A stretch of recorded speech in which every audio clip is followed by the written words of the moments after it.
Welcome to Intuitive Reactions, the MENA and Gulf regions. This is number 21. And yes, I know, it's been a while now since I posted number 20. But you know what? There's been a war raging in the southern Caucasus over an enclave called Nagorno-Karabakh between Azerbaijan and Armenians. Then there's been the obstreperous attitude of President Donald J. Trump, who lost the elections in the United States and is now trying to throw stumbling blocks in Joe Biden's path. And then, of course, there's been the uncertainty of COVID-19 in the UK, lockdown, no lockdown, how do we deal with it? Do we prepare for Christmas or not, etc. So it's been quite a busy time. But what I would like to do tonight, and it is night, as you can see behind me, I'd like just to sort of catch up with you for a few minutes on things that caught my eye as far as the MENA and Gulf regions are concerned, things that might be significant, even if not clear or apparent from the start, and then perhaps in a couple of instances join up with how a Biden presidency or administration would deal with those countries in this vast region. So let me start, first of all, to reverse a bit the order. Let me start, first of all, with North Africa, the NA part of MENA, MENA. Well, Libya.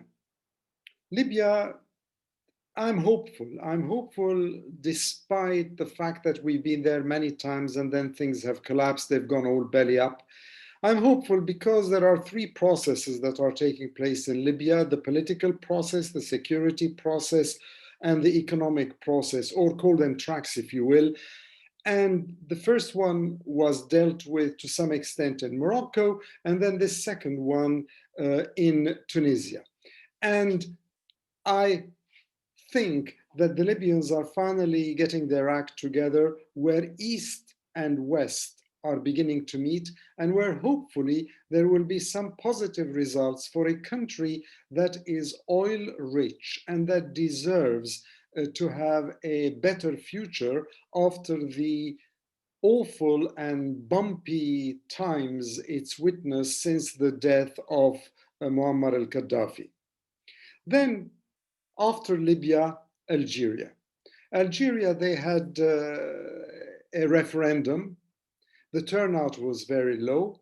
The referendum was basically on the constitution of the country and ways of somehow strengthening the role of the president, and also defining a little bit more clearly, I think, the relationship between the executive power and the Hirak, or the movement in the streets, that has been demonstrating, protesting for better rights and better freedoms. Interestingly enough, in Algeria, the president himself is in Germany being treated ostensibly for COVID-19. And so I just wonder whether there is also the rumbling of a political tug of war taking place in the country. Remember, Algeria is a very important country in North Africa and part of the Arab world, and it has played a remarkable role over the decades, despite the many problems it had itself. And then, of course, there is Tunisia. Now, Tunisia is interesting because every time I speak about Tunisia, I repeat the same mantra, that it is the only country that has shown some positive developments that one could talk about as a result of the so-called Arab Spring, or the revolutionary uprisings that took place a few years ago.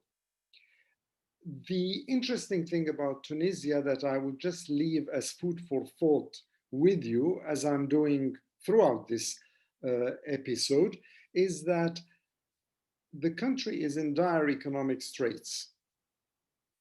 Tourism is well nigh inexistent these days in Tunisia, as much as in many other countries of this vast region, and therefore it's important. Unemployment therefore goes up, and it's important for the leadership of the country to try and find ways of keeping the country together and securing some income.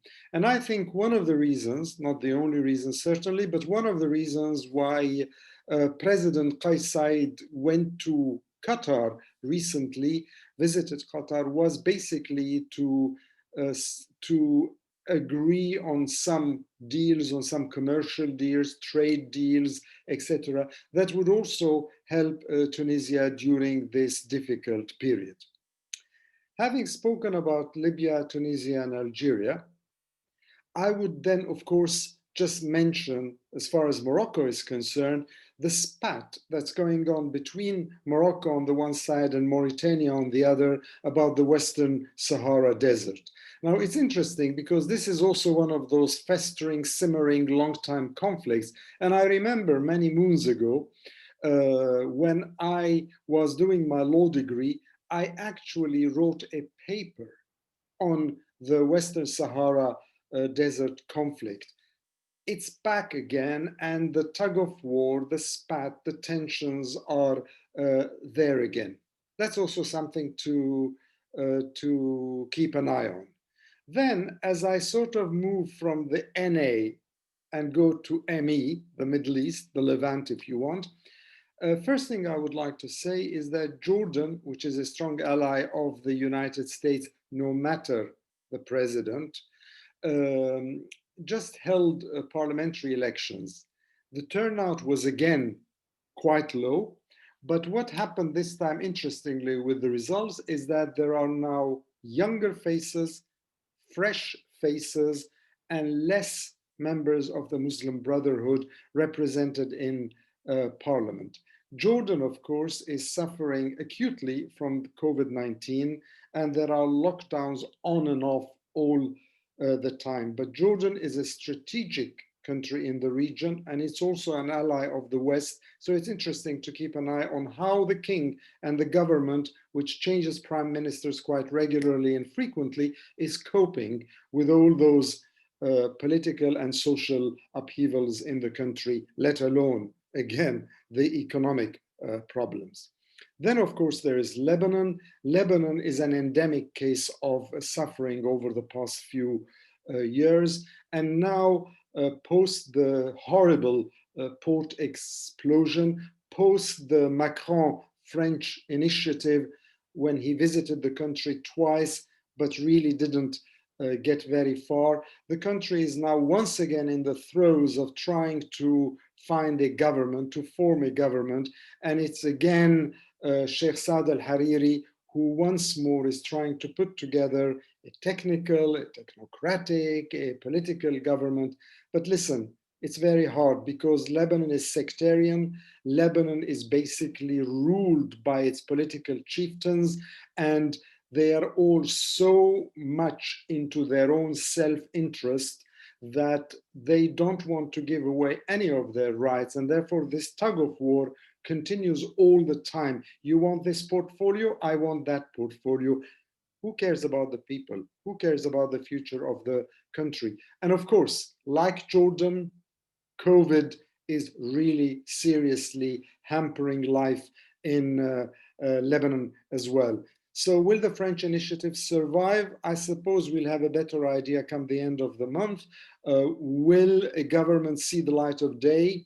Perhaps, but like previous governments, and there have been so many successive ones, will it succeed? Will it stay in power? Or in a few months' time, they'll realize that in order to advance, they have to compromise and they have to give up some of their privileges, something which the ruling chieftains aren't yet ready to do.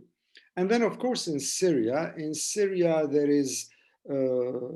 there was the death of Walid Muallim, who has been foreign minister for a while, a Sunni.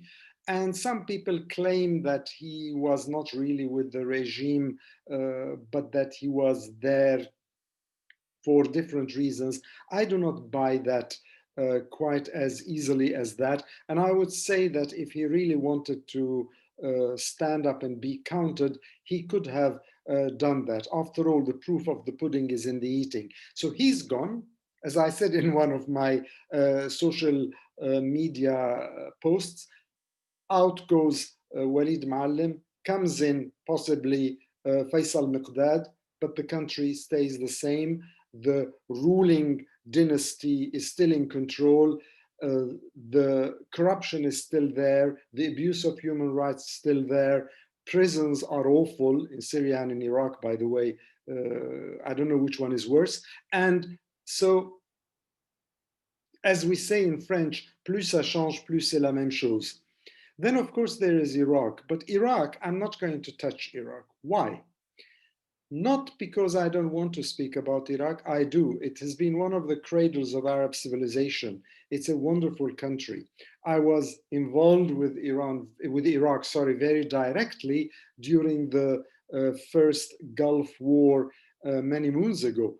The reason I'm not going to speak about the upheavals, the camps, ISIS, missiles that are targeting the green zone only recently again, is because next week I'm guesting a wonderful journalist who's also a friend, and she's going to speak to me. She's based in Baghdad for one of the news agencies, and she's going to chat with me for about 15 minutes on Iraq. And why should I tell you anything on Iraq when she knows so much more and she can talk so much more authoritatively, considering that she is in the country, or as we say, in situ.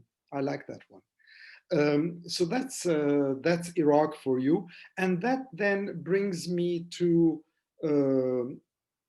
Iran. Well, Iran at the moment, I think, is hedging its bets, waiting to see once Joe Biden assumes office in the White House at noontime on the 20th of January of next year. What will it be? The same JCPOA? I doubt it. JCPOA renewed, tweaked, amended, refreshed, recycled, possibly, if both parties agree to it. And I think it is important to tweak it, to amend it, because 3 years have passed and the old agreement does not stand the close scrutiny. Why? Because of the ballistic missiles, because of the other issues, but also because things have changed on both sides, and they need to sit down, the P5+1, and they need to sort of look at it again. Hopefully, both sides will be willing to do that, so that these sanctions, severe sanctions that the Trump administration has imposed upon Iran will be lifted, amended, reduced in order to help Iran, which is a regional power in that part of the world, from imploding, or for that matter, exploding. I cannot say more because I cannot foretell what's going to happen once Biden is there. But what I would say is that let's hope. Let's hope nothing happens between now and the 20th of January, and that the Biden administration, and Joe Biden is the negotiator par excellence, the compromise man par excellence, whether he will be able to reach out and produce JCPOA number 2. And then, of course, the final point I would say is Palestine. Why Palestine? Because recently, Saeb Ariqat, the chief negotiator and one of the enduring personalities on the political scene in Palestine, died. 3 years ago, he'd had a lung transplant. Recently, he had COVID-19, was admitted to Hadassah Hospital in Jerusalem. He died and he was buried in the lovely, lovely town. I really like it, Jericho. So with him gone, but recently with the Palestinians making noises, the Prime Minister Shtay is saying that they're going to resume dialogue with Israel. I'm just watching to see what's going to happen with Palestinians and the Palestine-Israel unequal, and during the Trump presidency, hugely unequal formula between the two sides. So this, in a nutshell, is where we are. Now, if you want me to sort of add, well, I don't know if you want me, but I'll do it anyway, to add a few thoughts about the Biden administration, I'm only going to say a few words on Syria. I think the US is going to remain there. Whether Joe Biden will add to the troops or not, I don't know. But remember, in Syria, there are the oil fields in Deir ez-Zor and Hasakeh, and therefore the Americans are not going to give those away. So that's in Syria. Libya is in the hands of the Europeans anyway. So and the UN is doing a wonderful job with UNSMIL's acting director, Stephanie Williams. So that they will leave it to the UN and Europeans. Syria, Iraq, well, you'll hear about Iraq next week. The Gulf, I think some of the countries in the Gulf are a little bit hot under the collar because they're a bit worried about how Biden would react to the war in Yemen, to the abuse of human rights, to all the things that are happening, to the assassination of Jamal Khashoggi. All this might, in some way or another, come out. But remember, America needs the Gulf needs America. And Joe Biden is not a revolutionary. Joe Biden is not Bernie Sanders. So don't expect major fireworks there.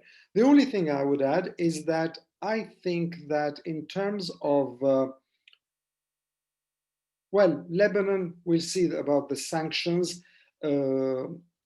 In Palestine, I think what the Biden administration would do are a few cosmetic and a few radical changes. The cosmetic ones are like opening up the Palestinian mission in DC, in Washington, DC, opening a US consulate or reopening the US consulate in East Arab Jerusalem.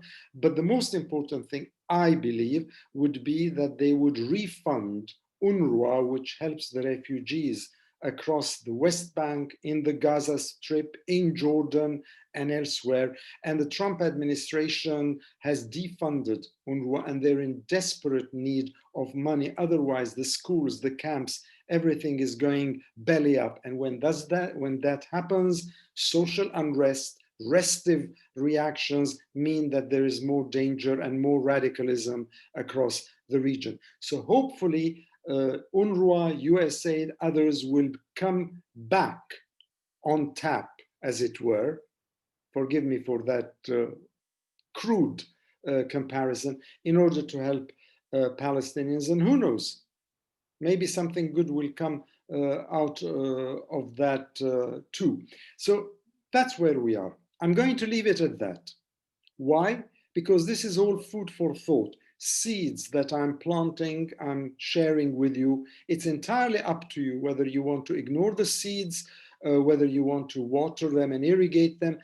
I leave that all to you. And all I would add is that during the course of this week again, and there aren't that many days left in the week, I'm going to have the pleasure once more of having another Middle East analysis, or as we call MEA, audio podcast with friend and colleague James Abbott. And I think he's going to hold me to my promise of answering his each question in 140 seconds only. So take care, all the best, and good luck with your thoughts. Please stay safe.